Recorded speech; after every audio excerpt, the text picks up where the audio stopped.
Namo Siddhaswarupananda,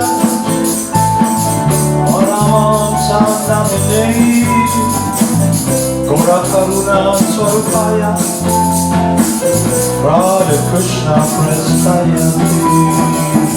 Namo Siddhaswarupananda, Paramahamsa Namine, Gora Karuna Swarupaya, Radha Krishna Prestaya.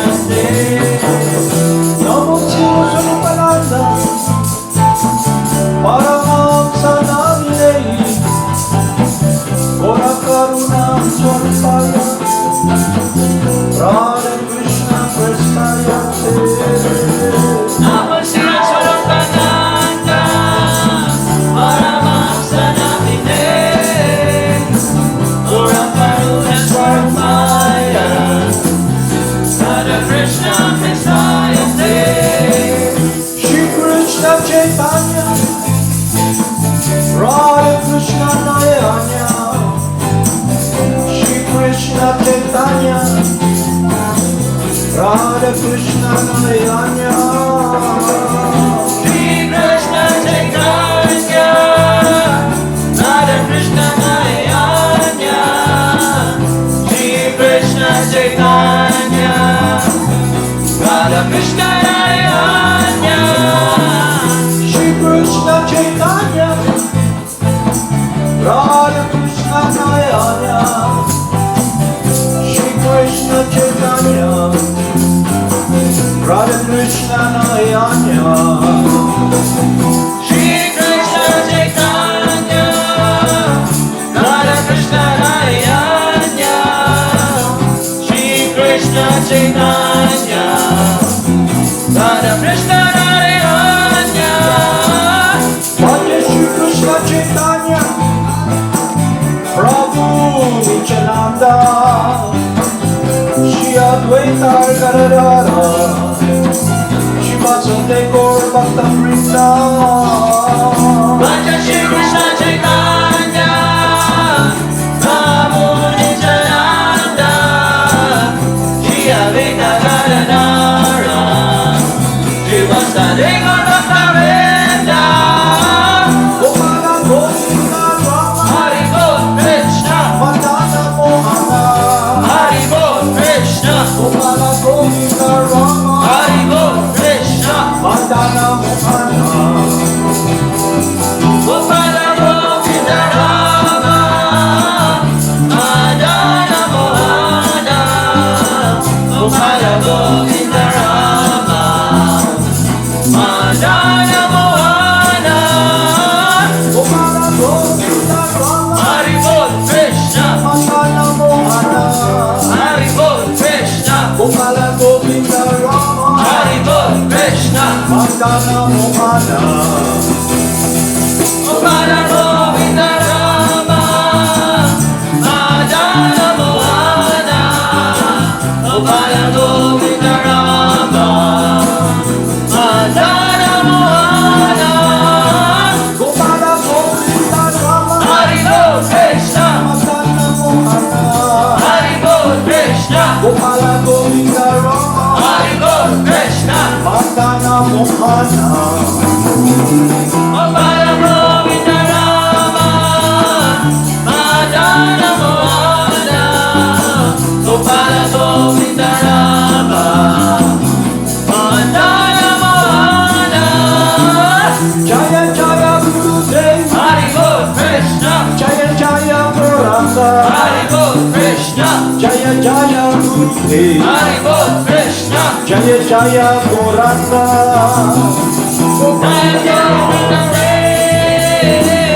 Jaya Jaya Gauranga, Jaya Jaya Gurudev, Jaya Jaya Gauranga. Jaya Jaya Srila Hari Prabhupada, Bol Krishna, Jaya Jaya Gurudev, Hari Bol Krishna, Jaya Jaya Srila Prabhupada, Hari Bol Krishna, Jaya Jaya Gurudev, Jaya Jaya Srila Prabhupada, Jaya Jaya Gurudev, Jaya Jaya Srila Prabhupada, Jaya Jaya Gurudev.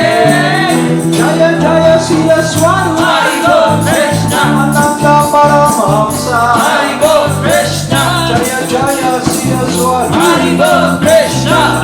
Paramahamsa Jaya Jaya Siddhaswarupananda Paramahamsa. Jaya Jaya Siddhaswarupananda Paramahamsa. Namo Siddhaswarupananda Paramahamsa Namine Gora Karuna Swarupaya Radha Krishna Prestaya Te Namo Siddhaswarupananda Paramahamsa Namine Ora Karuna Swarupaya Radha Krishna Prestayate.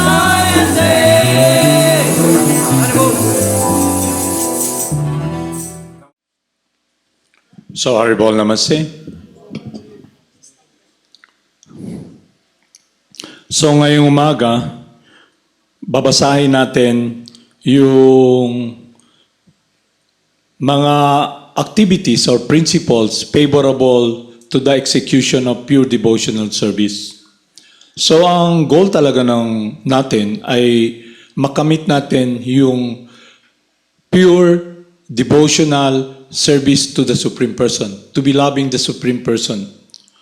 So bago kayo pumunta rito, yung conditioning natin lahat, bago tayo nakatagpo ng proseso na galing sa puong may kapal, galing kay Lord Krsna at sa Spiritual Master, yung mga nakagisnan natin ay hindi talaga tayo ang galing sa atin talaga na ginagawa natin, kundi yung impluensya ng modes ng material nature, yung passion. At akala natin, tayo yung lahat ng gumagawa ng lahat ng dapat mabuti at makakaganda sa ating buhay. Pero ang katunayan, yung direction na yun ay under sa modes ng material nature. At nakapunto yun sa sense gratification, fruitive activities, at impersonal realization. Yung sense gratification, yun yung conditioning natin na na-influensya tayo ng modes ng material nature. Dahil naghahanap, by nature kasi, we are joyful. Kaya ang living entity who is joyful by nature, pag na-cover ka ng material, na-cover ka ng material energy, itong material disease na to, yung paghahanap mo ng fulfillment, happiness, mamimisdirect. Kaya lagi kang frustrated, galit ka kasi ang impluensya sa iyo ay yung matinding pagnanasa sa maling direksyon.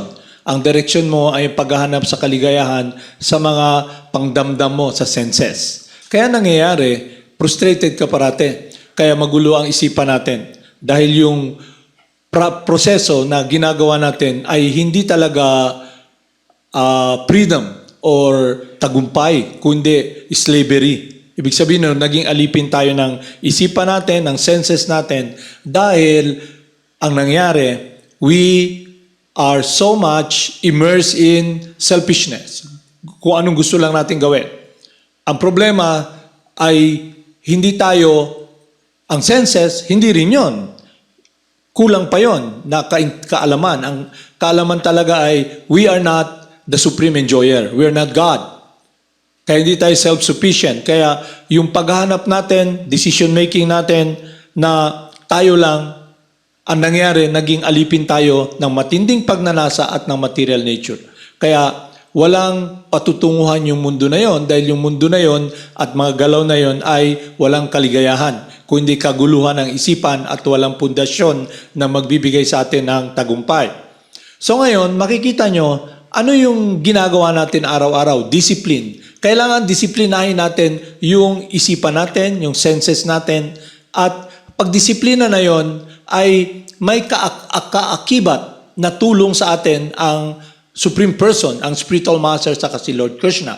Hindi lang yun yung effort lang natin mag-isa, kundi meron tayong gabay. Kaya ngayon, yung gabay na yon ay galing sa kaalaman. So ito yung mga kaalaman na pwede nating makita kung talagang nagtatagumpay tayo at yung ginagawa natin na pag-practice o kaya sa practice ng devotional service or in short, our effort to achieve a close relationship with God and doing the will of God, are we making progress? Nagpo-progress nga ba talaga tayo? Kasi makikita man natin sa sarili natin yon.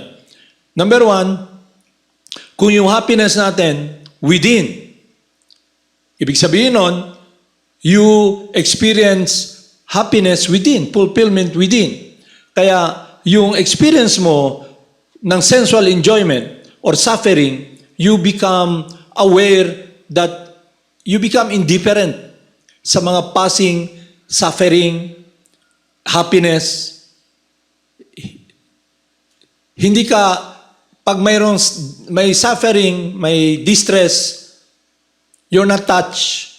Kasi nga, nagme-make a progress in an absolute way na you are now the witness, watching. At kung mayroon namang kaligayahan, nagkaroon ka ng sensual enjoyment sa mood of passion o kaya sa mood of goodness, makikita mo na nanonood ka lang.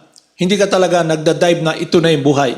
Kasi nga, yung happiness mo is directed upon life, upon your relationship with God. So, ano yung mga dapat nating gawin? Kasi nakita nyo yung mga nag-exercise araw-araw, it's discipline. Ano yung goal nila? To discipline their body para magkaroon sila ng good health. Ito, yung discipline na ginagawa natin is to be resituated again in our natural spiritual health, which is a motivation, a life that is connected with the pleasure of God. Not the pleasure of yung sa desire ng mind natin na servant tayo ng illusion. At dito natin makikita kung nagme-make tayo ng progress. Ito yung gusto kong sabihin sa inyo. Yung spiritual master, saka instructing spiritual master, nagbigay sa atin ng guidance. Parang pag tumatakbo ka ng marathon, sa una, i-discipline mo yung sarili mo eh. Halimbawa, merong marathon na 5K lang, 5 kilometers. So, tatakbo ka, hindi yung uunahan mo yung mga tao na nagtatakbo doon, kundi ikaw mismo, you discipline your body, you push your body to run, to reach 5 kilometers na running sa distance na yun. Ibig sabihin nun, 5,000 meters. Sa una, mahirap. Lalo na kung wala kang ginawa, kundi matulog, kumain. Dahil hindi ka sanay sa discipline eh. Pero habang tumatagal, pinupush mo yung katawan mo araw-araw, sa susunod, pwede ka na sumali sa another 10K naman na marathon. Hanggang 15K, hanggang 60K. So makikita natin, sa discipline na ginagawa mo, nakaka-achieve ka ng certain goal na yung body mo napupush mo. Pero kung marathon lang para i-push yung body mo, gusto mong mag-succeed na ma-discipline yung body, pero dapat mayroon ding reason kung bakit kailangan i-discipline mo yung body. I-discipline mo yung mind mo, i-discipline mo yung sarili mo na gamitin mo yung katawan mo, tumakbo. Masi yung katawan, pagod, nagtumatakbo ka, pero dahil hindi naman competition, hindi competition ba? Wala kang kinukumpit, kundi ikaw mismo, dinidisiplina mo yung katawan mo. At yung isipan mo na makaabot ng goal na yon, na makatakbo ng 10,000 meters. Kaya pag ginagawa mo yun araw-araw, darating ka sa punto na makakamtan mo yun. So sa spiritual life, ganun din. May mga proseso rin na dapat natin gawin para araw-araw natin gagawin para magkaroon din tayo ng koneksyon at maging kaaya-aya sa buhay natin na nakakamtan natin yung dapat natin makamtan. So ito yung maki-experience nyo. Sa marathon, pag lagi ka nagpa-practice, dinidisipline mo yung katawan mo, makakaabot ka sa dapat mong abutin. Para bang nag-aaral kayo, halimbawa nag-aaral kayo, araw-araw kailangan magising kayo, mag-aral kayo, disiplina yung sarili nyo, kung ano may nasa isipan nyo, kung ano may yung desire sa isipan nyo na dapat nyong nasasabihin, punta ka dito, punta ka doon. Ang ginagawa mo, you control your mind. You stop your mind from thinking other things. Di ba? Ganun ginagawa nyo? Kung ganun nga ginagawa nyo. At ipopokus mo ngayon yung mind mo para maintindihan yung lesson na narinig mo sa teacher. At ididisiplina mo araw-araw na activities na gagawin mo ay para magkaroon ka ng kaalaman. Dahil pagdating ng panahon, kukuha ka ng test o yung test na yon, ano ba ang test sa Bisaya o sa Tagalog? Okay? Yung kukuha na kayo ng test, madali na sa'yo kasi alam mo na eh. Pero kung hindi mo dinisiplina yung sarili mo, halimbawa, pumapasok ka lagay mo na lang yung first year ka, okay? Marunong ka, na marami ka natutunan, pero pagdating mo ng first year, second year, third year, fourth year, hindi ka interesado mag-aral. So tinuturuan ka ng pundasyon na dapat mong malaman para pagdating mo sa college. Pagdating mo sa college, yung pundasyon ng mathematics, ng English, lahat na dapat mong malaman, hindi mo binigyan, naging walang saysay sa'yo. Kasi yung isipan mo, hindi mo dinisiplina yung katawan mo na pag-aralan yon. So pagdating mo ng college, anong mangyayari sa'yo? Wala kang kaalaman, mabibigla ka dahil wala kang maintindihan sa tinuturo ng teacher. So iba na dun eh. Dito, sa high school, lagi pa kayong pinapalo up ng teacher nyo. Sa college, hindi na ganun. Lalo na kasi ibig sabihin nun, kailangan maging responsable na kayo. Yung teacher, magsasalita lang yun, sulat sa blackboard, o kaya meron yung, papakita niya meron siyang ano ba yung tawag nila, meron siyang sa computer, tapos ipapalabas niya sa screen. Okay? Hindi, kasi nga, yung teacher nyo, hindi na ngayon nagsusulat sa blackboard. Okay? So pag napakita yon, babasahin nyo, sasabihin lang niya, ito yung mga points, ito yung mga point. Then after a while, wala pang time, okay, go. Give you this assignment. Okay? Pagdating na ending na year, okay, may test kayo. Kung hindi ka natuto, wala kang kaalaman, paano mo masasagot yun? Kaya mangyayari nun, first year pa lang, hindi ka na magsasucceed. Transfer ka na another course. Okay? Transfer ka naman na another course. Naghanap ka ng kurso na madali. Paano magiging madali? Kaalaman yun eh. Hindi mo alam kung anong sa sulat mo. So, ang ending nun, inisip mo, mahirap tong eskwela na to, disiplinado. Lipat ka na naman sa ibang eskwela. Okay? Ang dami mong nasayang na oras at hindi ka pa rin magtatagumpay.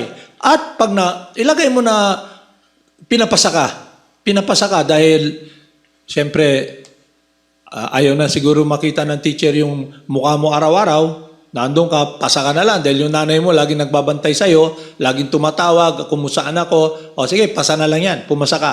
Okay? Pag nag-apply ka ng trabaho ngayon, okay, sabi okay, papasok ka sa isang malaking kumpanya na multi-billion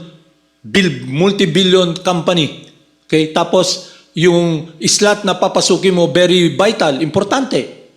Okay? Halimbawa, sa accounting, nag-apply ka sa accounting. Okay? Ikaw yung taga-receive ng pera. Ikaw yung taga-answer, debit, credit. No? Kung wala kang alam, tatanggapin ka kaya? 1,000 kayo nag-a-apply, 10 lang yung slot. Pag tinanong ka, hindi mo, kanga ka doon,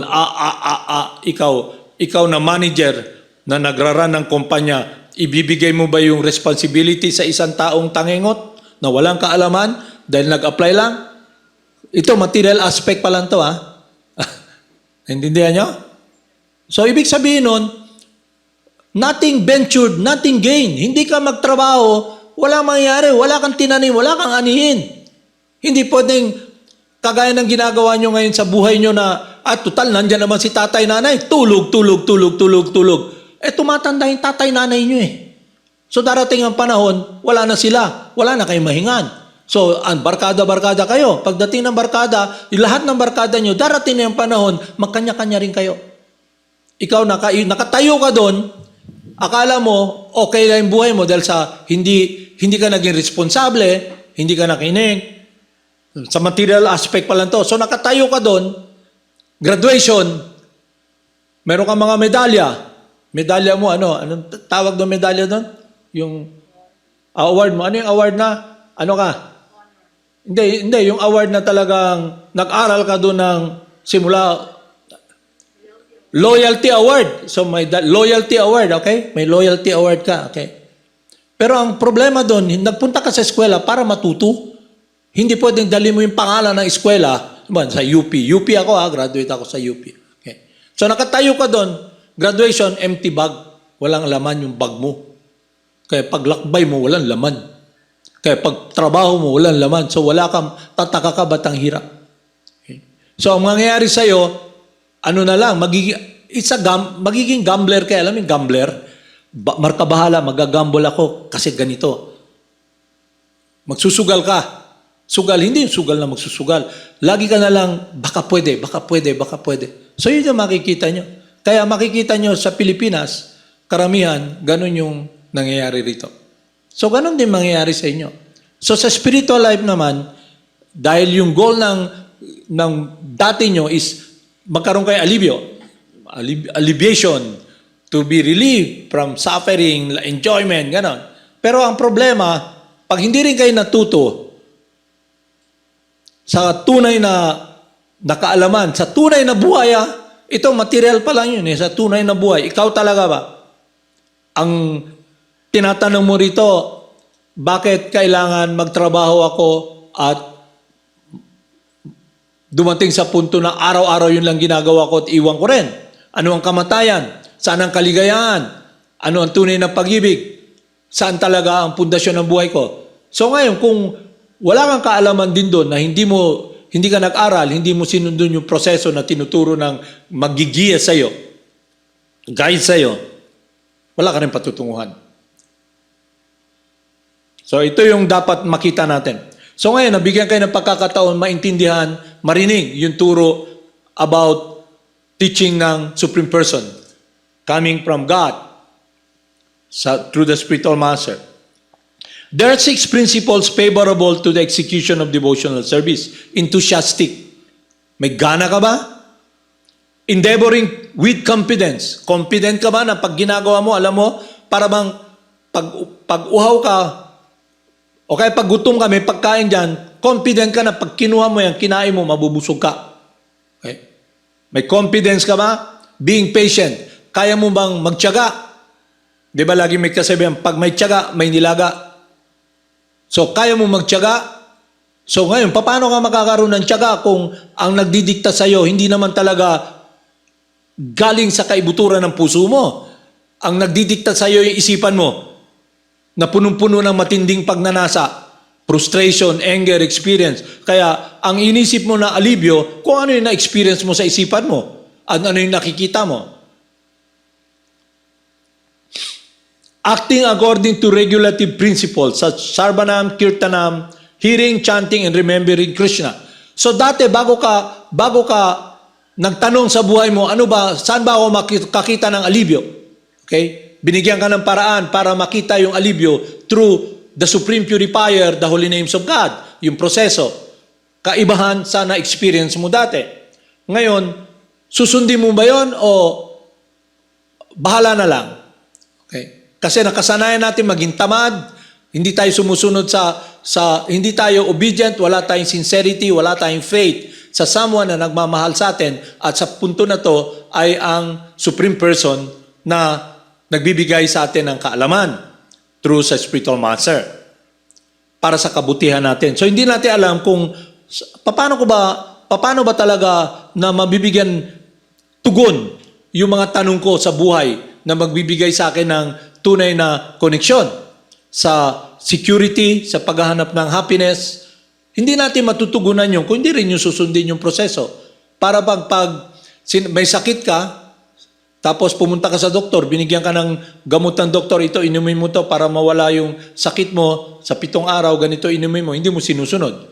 So yung dati mong gawain, ginagawa mo pa rin dati. Abandoning the association of non-devotees. Ibig sabihin, abandoning the association of non-devotees, meaning yung mga kasama mo, ano ba talaga ang goal nila sa buhay, ano yung lumalabas sa bibig nila, ano yung focus nila. So kung yung dating kinagisnan nyo na ang focus ay itong mundo na ito, at doon pa rin kayo nakapokus, nagpa-practice na kayo sa ginagawa nyo para mawala sa mundo na yon, nasa isipan pa rin nyo yung matinding pagnanasa or material desire.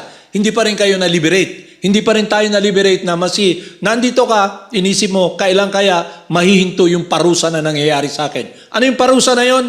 Hindi ko masunod yung nasa isipan ko, yung material desire. Kasi akala mo, yung pag sinunod mo yung material desires mo, sasaya nga. Kaya ngayon, pag nalagay ka sa process ng regulative principles, kagaya dito, inisip mo, kailan kaya ako makakawala sa kulungan na to para magawa ko yung gusto ko. Pero kabaliktaran yon.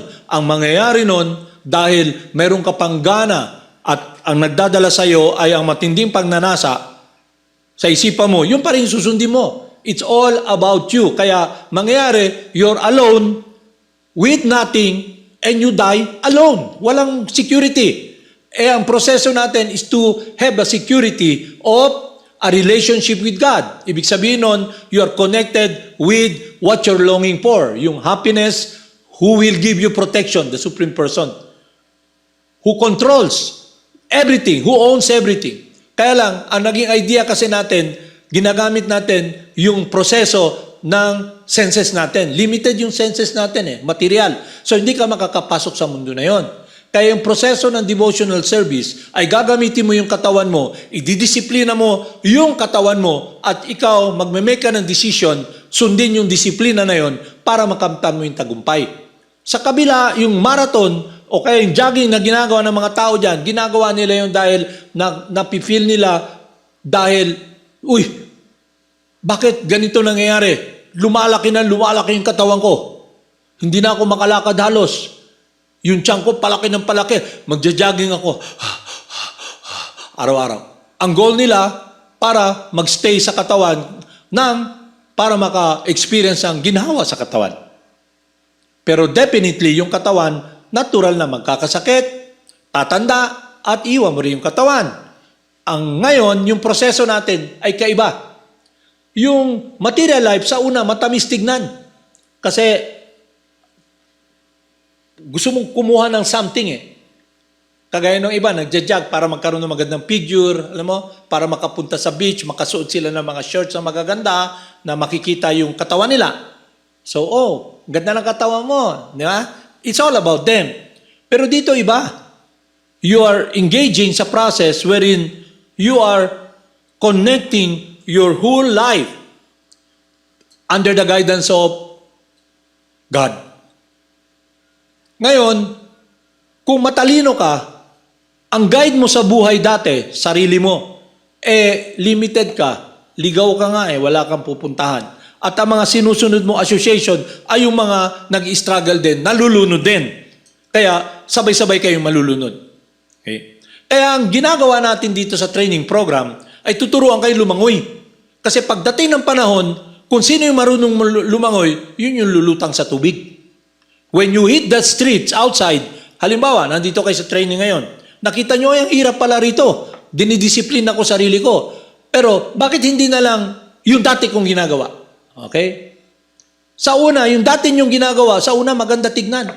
Sarap nito, okay to, okay. Sa una matamis, pero pagtagal, suffering na. Suffering na. Sa spiritual life, iba.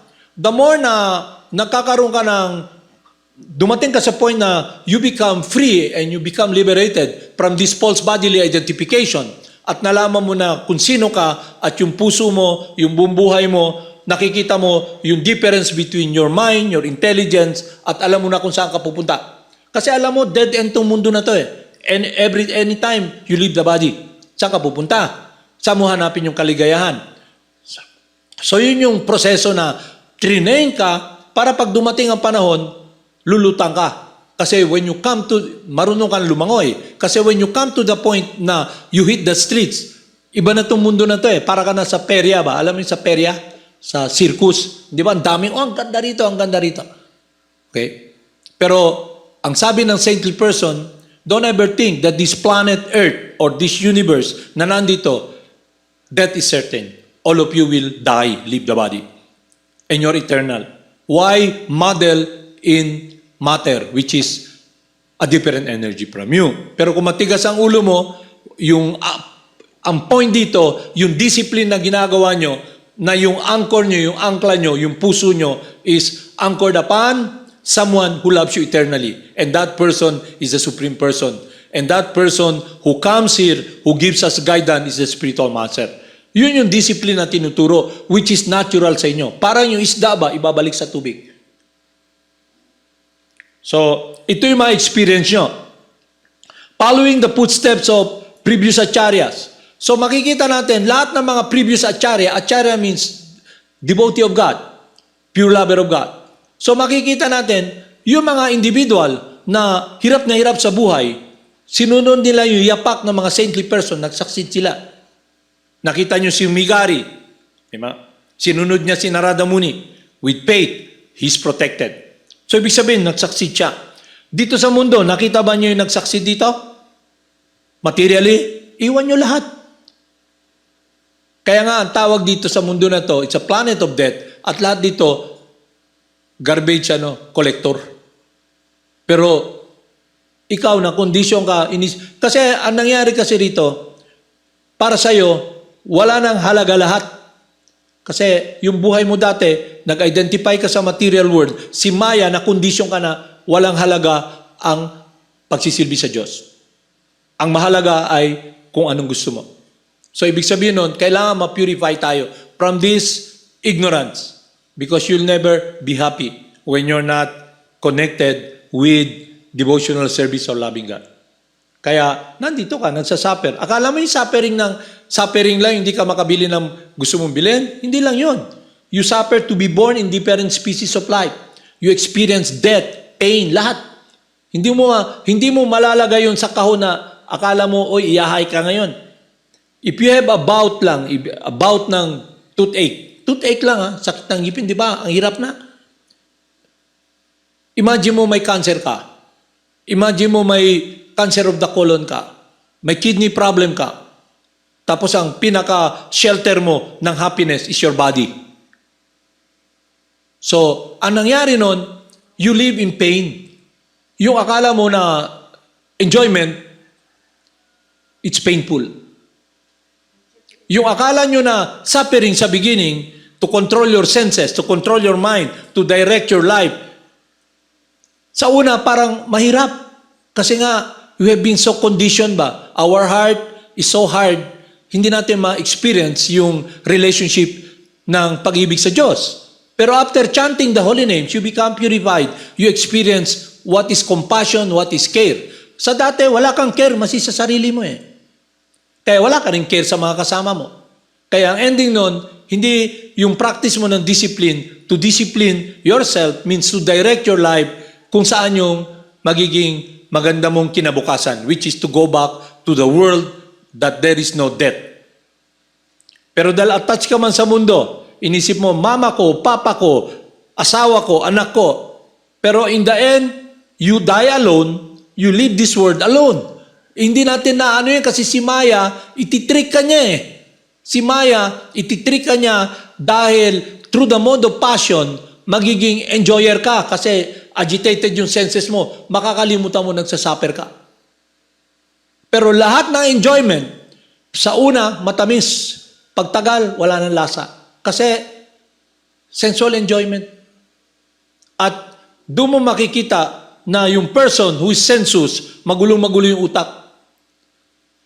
Unbridled yung mind. Ibig sabihin ng unbridled, hindi niya mahawakan yung mind niya. So definitely, kung hindi mo mahawakan yung mind mo, hindi mo marerendahan yung senses mo. Kaya hindi ka makakaupo, mag-isip, saan ba ako patungo? Ba't ako nandito? Saan ba, ano pa dapat kong gawin? Ano yung magiging gabay ko? So yun yung training nyo rito kasi hindi naman forever kayo rito eh. Actually nga, ang spiritual master ko, sabi niya, 6 months is enough.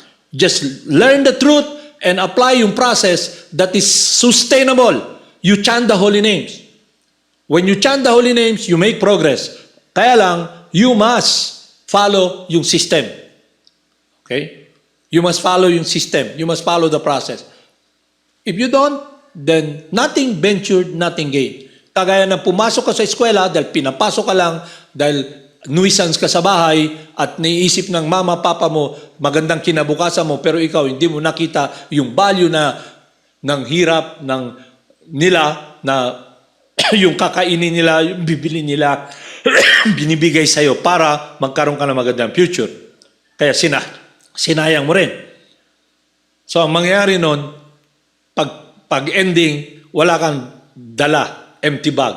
At kung nabigyan ka ng pagkakataon na malaman yung wisdom na to at hindi mo tinake, then how will you face yung inevitable when you leave this world?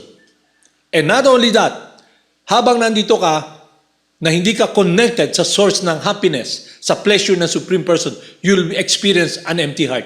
Wala kang kaligayahan. Kaya yung senses mo, naghahanap ka. Siguro maligaya ako pag nagawa ko to, nakuha ko to, nag-enjoy kami rito, siguro lilipat ako sa ibang lugar, masaya ako. Yun ang giya mo ngayon, ang guru mo, ang guide mo, yung mind mo. Ang nagdadala sa'yo, si Maya or illusion. Kaya hindi mo makita eh. Yakap ka ng yakap mo si ano-ano. Okay? Kaya pag yumakap ka sa apoy, mapapasok ka talaga. So ito yung process na gusto kong sabihin sa inyo. Kung mayroon kayong gana, nagme-make kayong progress.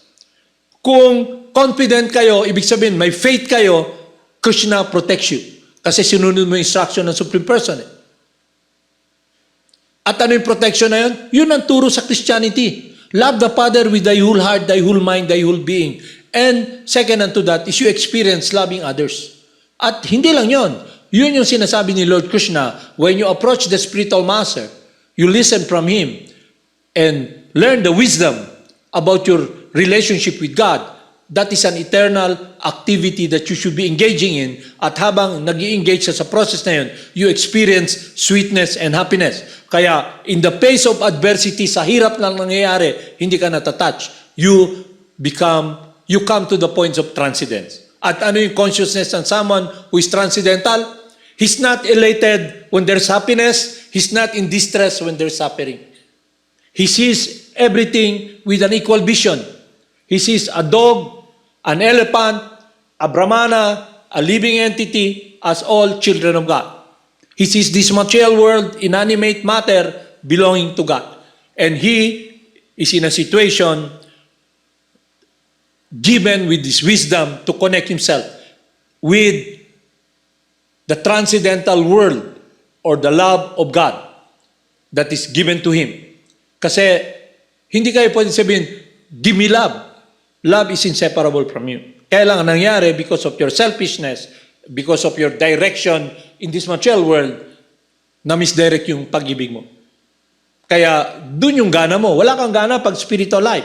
Pag sinabing, oy, Krishna, pag sinabing relationship, wala kang gana. Inisip mo yung relationship ko sa dati ko mundo. Yung nakagisnan mo sa isipan mo. Ibig sabihin, hindi ka pa na-purify, wala kang intelligence, na makita yung katotohanan, hindi pa na-purify yung intelligence mo. Yung proseso na to, hindi to madali. Yung ginagawa, pag-aaral, ang dali-dali lang yan. Magtuto ka lang, disiplinahin, madali lang yan. Pero mahirap to dahil dito, ikaw magdidisiplina sa sarili mo para sa kabutihan mo. Walang maglalakad para sa'yo. Nobody will walk for you. Masi sa paghahanap mo ng happiness, akala mo magbibigay ng happiness sa'yo yung kaibigan mo, kasama mo, yung security mo, you have to endeavor. Okay? Hindi pwedeng nandun ka lang, masaya ka. Hindi. At ano nangyayari? Gagamitin mo yung senses mo, gagamitin mo yung isipan mo, yung senses mo para maka-experience ng kaligayahan. Kaya anything, any wisdom, any advice that will deter or ihinto yung akala mo magbibigay sa iyong kaligayahan, you rebel. Hindi yan. Ayaw ko dyan. So ngayon, doon ka. Nalulunod ka. Nalulunod ka na wala kang security, wala kang kaligayahan. Yun ang tunay na buhay na nangyayari sa lahat. Is it clear sa inyo? Intindihan nyo? Is it clear to everybody? So, these 6 principles undoubtedly assures complete success of pure devotional service. So kung may talino ka na purify at yung mind mo, you're able to purify your mind through a process that is given to you, the Supreme Purifier, God Himself, by the chanting of the Holy Name, purifies your heart. then you're able to purify the mind, your intelligence, and then makakaroon ka ng direction. Alam mo kung saan ka makakahanap ng tunay na kaligayahan. Pero mas advanced pa doon, it's not anymore looking for happiness to be resituated in your natural, eternal world of rendering pure devotional service to God, unflinching. Meaning, your happiness is your eternal world of serving God. Hindi na yung gusto kong mag-chant, gusto kong mag-practice ng spiritual life para maging pure, magkaroon ng kaligayahan. Hindi na. You're in your natural state as a pure, loving servant of God. Yun yung goal na gustong ma-achieve ng spiritual master natin para sa atin. Kaya binibigay niya sa atin lahat yung proseso, provided you will succeed, provided you follow. Kaya lang, you must endeavor. Kaya nga, sa una, mahirap. Mahirap. Kasi malalagay ka sa sitwasyon na makikita mo, wala pala akong security. So at that point, you engage sa proseso to have security. Ano yung security na yon? Krsna. You chant the holy names. Krsna, please protect me. At that point, you're protected.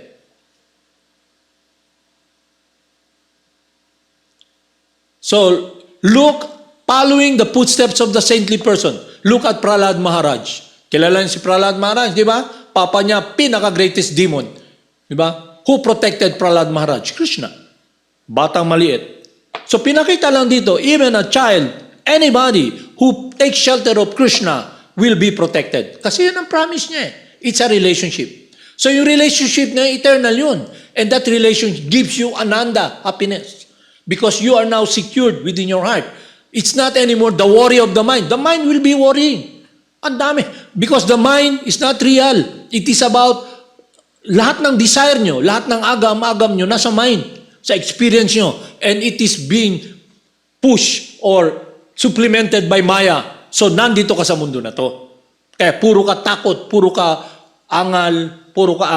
Pero yung devotee who's making progress, it's not anymore na you come to the point na oy, ngayon nagche-chant ako, masaya ako. Hindi ganon. You will be resituated in your natural world, eternal world that is transcendental, and that world is the pleasure of God, and that pleasure is when you are connected with this pleasure. Yun yung Bhakti Yoga. Okay? So ito yung process ng Bhakti Yoga. Ito yung process. Kung papasok ka sa school, mag-aaral ka ng lahat ng fundamentals ng material wisdom, mathematics, okay, English, o kaya ano pa ba niyang tinuturo dyan, mga PE, kung anything na tinuturo dyan, ito yung fundamentals, transcendental fundamentals na sa beginning, practice. Practice ba? Okay? But in the long run, it becomes spontaneous.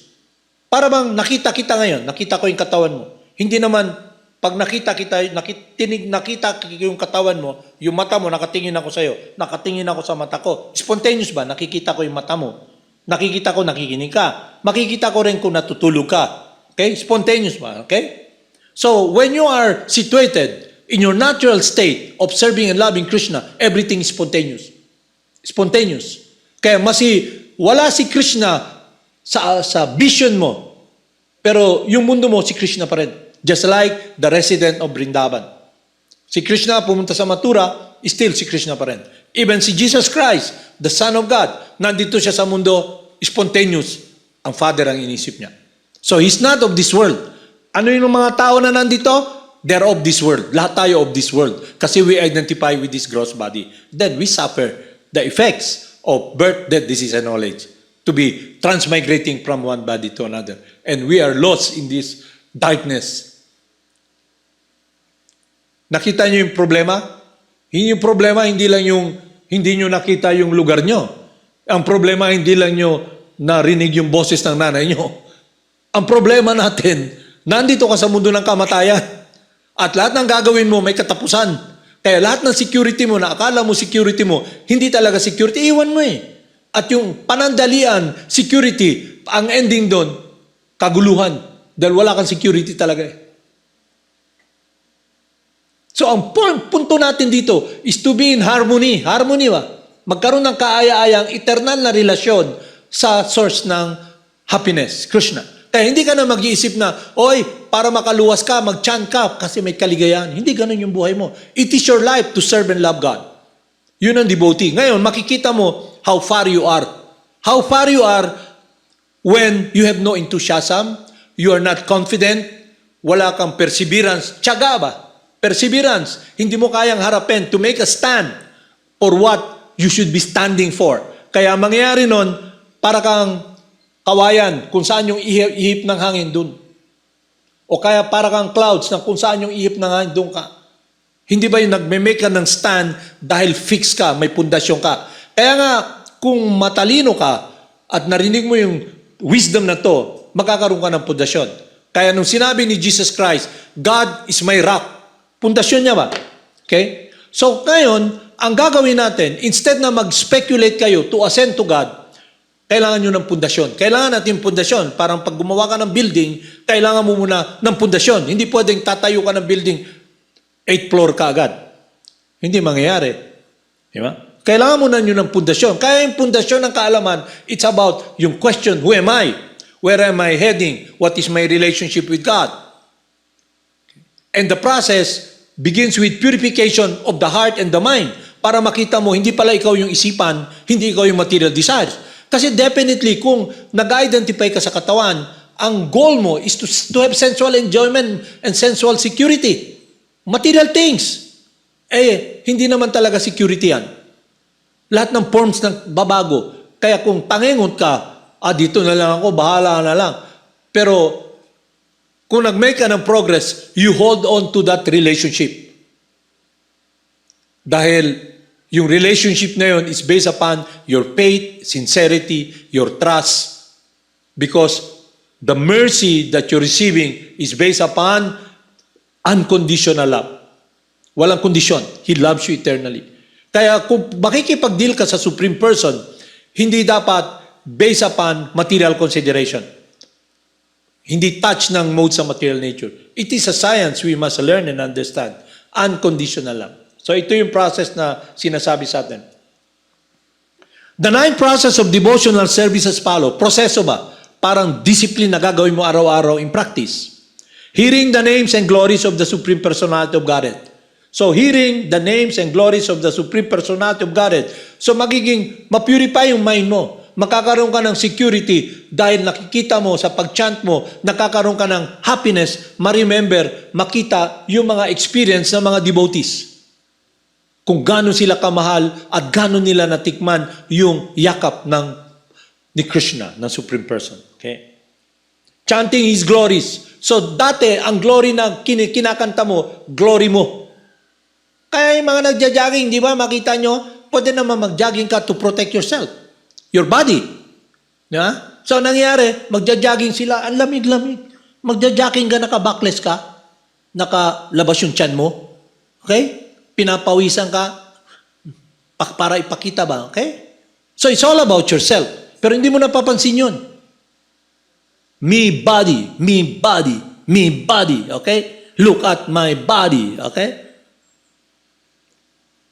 Remembering the Lord. So, lahat tayo, we just remember the Lord pag tabang problema. No. The devotee remembers the Lord in happiness, in distress, in sadness, in everything. He remembers the Lord. Kaya he chants 24/7, Krsna, Krsna. And in the practice, you're good, engaging, yung discipline, the mind will chant, the tongue will chant, your heart will chant. You will be chanting because it is your life to be pleasing to God. Even though you know you're not really, you're very far, you fall far short in pleasing God. But because He's self-sufficient, yung ginagawa ng spiritual master is to connect us with someone who's self-sufficient.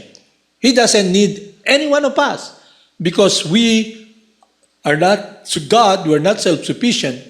So kinoconnect niya tayo from somebody who can give us happiness. Serving the Lord's lotus feet, worshiping the deity, offering obeisances unto the Lord. You bow down to the Lord. But actually, real bowing down is you offer your life to God. Krsna, please protect me. Acting as the Lord's servant. Dati, mundo natin, akala natin master tayo, but we're servant of the senses. We're servant of Maya. Masi anong sabihin nyo? You're servant of the senses, you're servant of Maya. Dito, we act as a servant of the Lord. So what we do, we use this body to serve the Lord. We use everything to offer to the Lord. So, yung dati, it entangles us in this world. We become focused upon this world. The world becomes our shelter. And although alam natin na we'll be leaving that shelter, kaya lagi tayong walang happiness. Lagi tayong anxiety. But this is different. It's a transcendental connection with life, you, the person. What you're longing for. Kaya ang real religion is what is inseparable from you. Eternal service to God. Yun ang ibig sabihin ng religion. Hindi yung religion, nag-join ka, naging member ka. No. Real religion is when your love, your prayer, your whole life is in harmony with your transcendental nature as eternally the loving servant of God. You're not of this world. Kaya, who will supplement? Who will give you guidance? Krishna. Sabi ni Lord Krishna sa Bhagavad Gita, from me comes remembrance and forgetfulness. To those who are constantly devoted unto me, I give them the understanding by which they can come to me. If you're devoted to Krishna, He gives you understanding. Sabi niya, those who worship the demigod goes to the planets of the demigods. Those who worship the ancestor goes to the planet of the ancestor. Those who worship me, come to me. Live with me. So, may choice ka sa buhay mo. Dati, tingnan nyo kung anong choice na ginagawa nyo. Sino sinusunod nyo, sino wino-worship nyo. Making friends with the Lord. So, kailangan maging kaibigan mo. Dahil ang kaibigan mo, eternal eh. Yung kaibigan mo rito sa mundo na to, conditional They are not, yung perfect friend mo is the devotee of God, who is the perfect servant of God. Your spiritual master. And it should be you who will be making an effort to listen and understand and to search a bona fide spiritual master so you can experience this security and happiness to be in harmony with God. So surrendering oneself fully to the Lord. Previously, sino surrender mo? Maya, material world. Servant ka, wala kang patutungan. But here, you are protected by God. It's like a bandwagon ba?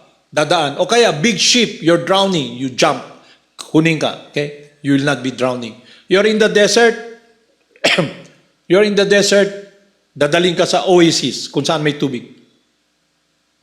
So yung heart mo, tayo, yung tongue natin, desert. Yung heart natin, desert. So the holy names fills up this desert tongue, this desert heart. Kaya you'll experience happiness. Mas magulo yung mind, you're not magulo. Talagang makita mo. Kasi you will always experience tatlong bagay. Misery is caused by the mind. Kasi lahat ng desire nandun. Lahat ng suffering na experience mo, miseries of the mind. Misery is caused by the body. Birth, death, disease, and knowledge. Misery is caused by other living entities. May gusto kang kunin, ayaw. May misery is caused by other living entities. Biglang naglalakad ka, akala mo okay, kagating ka ng lamok na may dengue ka o kaya malaria. Okay. Misery is caused by Mother Nature. So in this world, everybody is struggling to get out of this misery. But how can you get out when this body is the source of misery and you are covered by material energy, this body? Okay? Be intelligent. Wala kayong patutunguhan. So when you understand the science, you begin to understand, wala lang pala ako patutunguhan. So ngayon, you must make effort. You must discipline.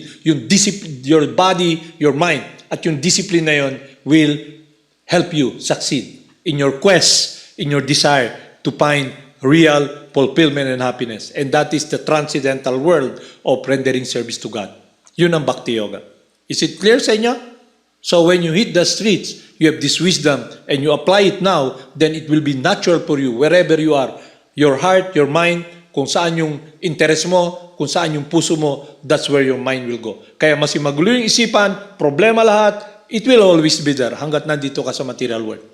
Death will be there, disease will be there, old age will be there, kasi yung katawan is connected with time, connected with all of this suffering. Kaya huwag ka na mag-isip na iyahay. Mas anong gawin mo? Mainit, bili ka ng aircon, pero kailangan mo magbayad ng kuryente, kailangan magtrabaho ka. Okay? Inisip mo, kailangan mo ng sasakyan para hindi ka mapagod. So kailangan magtrabaho ka para bumili ka ng gasolina, para pumunta ka sa opisina magtrabaho. Every solution mo, another problem. Every step, another problem. At kung yung tinatapakan mo ay kagaya ka ng caterpillar, hindi ba yung caterpillar? Alam niyo yung caterpillar? Na bago siya pumunta sa isang bagay, tatapak muna siya sa isang leaf. Kung ang meditation nyo is about this world, when you leave this body, you have another body. You're given this choice. Almost unlimited. 8,400,000 species of life. Beginning from the demigods, human being, demons, animals, insect. Sabi mo, hindi totoo yan. But tignan mo yung aso. Araw-araw. Pag tumingin ka sa aso, tignan mo yung mata. Wala bang living entity doon? Like I talk to you, I am talking to you. Kaya problem lang kasi, I'm talking to you. I'm not talking to your mind. Kaya ang spiritual life is a discipline wherein you are able to communicate with the spiritual master.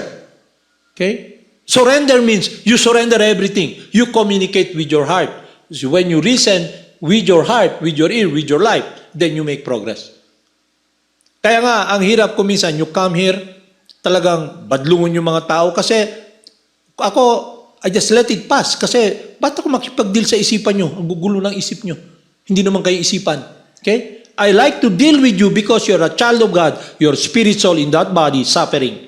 You have a distance with the world of happiness. And you're given this opportunity now to embrace Krishna, to be protected by God. So that is your choice. Nasa inyo na yun.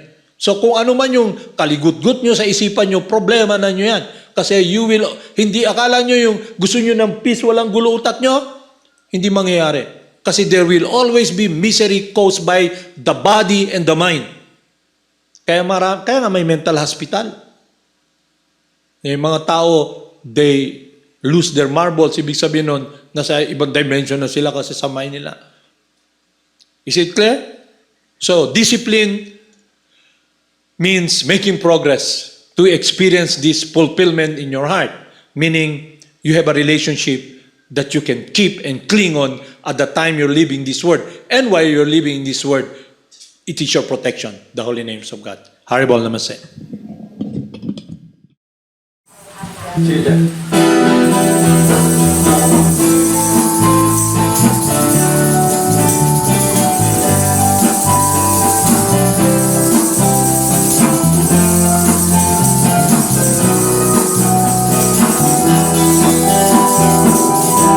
Namo Siddhaswarupananda,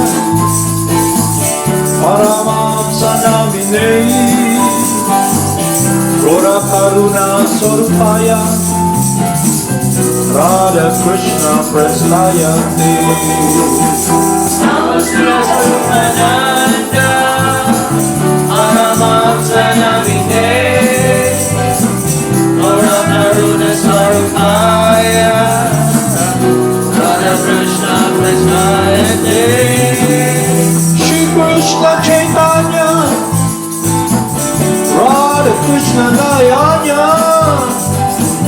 Shri Krishna Chaitanya, Radha Krishna Dayanya. Shri Krishna Chaitanya, Radha Krishna Narayana. Shri Krishna Chaitanya, Radha Krishna Narayana. Madhya Shri Krishna Chaitanya, Prabhu Nityananda, Shri Advaita Gadadhara, Shri Vasade Gaur Bhakta Vrinda.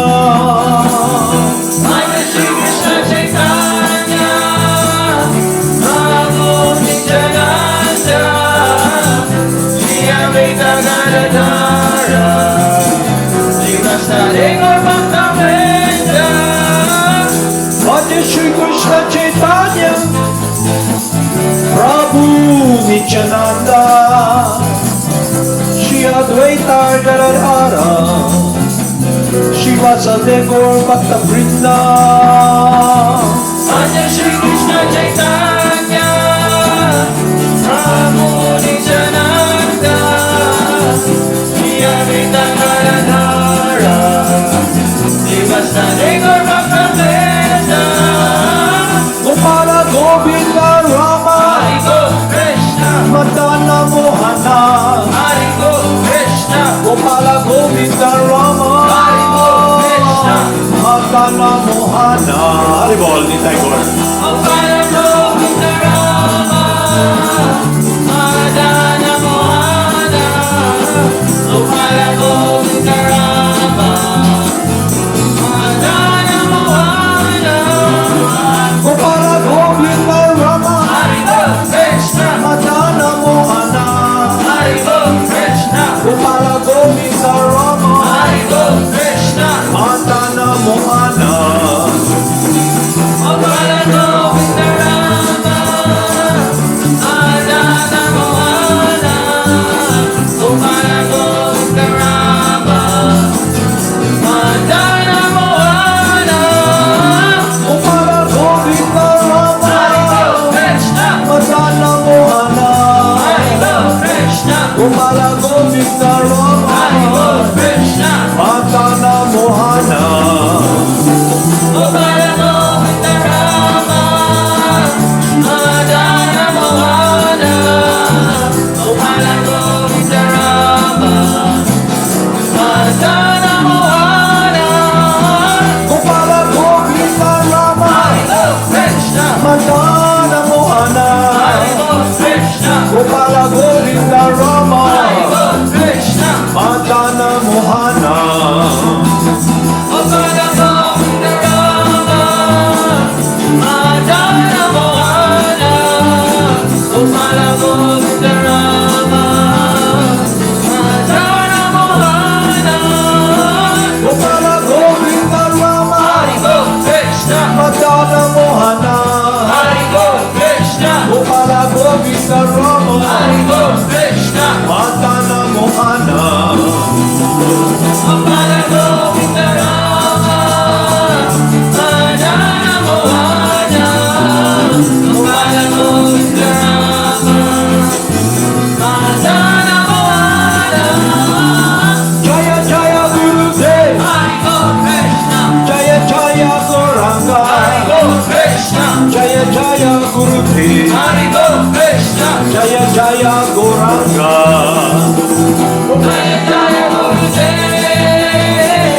Jaya Jaya Gauranga Jaya Jaya Gurudev Jaya Jaya Gauranga Jaya Jaya Srila Hari Go Prabhupada Krishna Jaya Jaya Gurudev Hari Go Krishna Jaya Jaya Srila Hari Prabhupada Go Krishna Jaya Jaya Gurudev Jaya Jaya Srila Prabhupada Jaya Jaya Gurudev Jaya Jaya Srila Prabhupada Jaya Jaya Gurudev Jaya Jaya Siddhaswarupananda Hari Go Krishna Paramahamsa Hari Go Krishna Jaya Jaya Siddhaswarupananda Hari Go Krishna Paramahamsa Jaya Jaya Siddhaswarupananda Paramahamsa Jaya Jaya Siddhaswarupananda Paramahamsa Namo Siddhaswarupananda Paramahamsa Namine Gora Karuna Swarupaya Radha Krishna Prestaya Te Namo Siddhaswarupananda Paramahamsa Namine Gora Karuna Swarupaya Radha Krishna Prestaya Te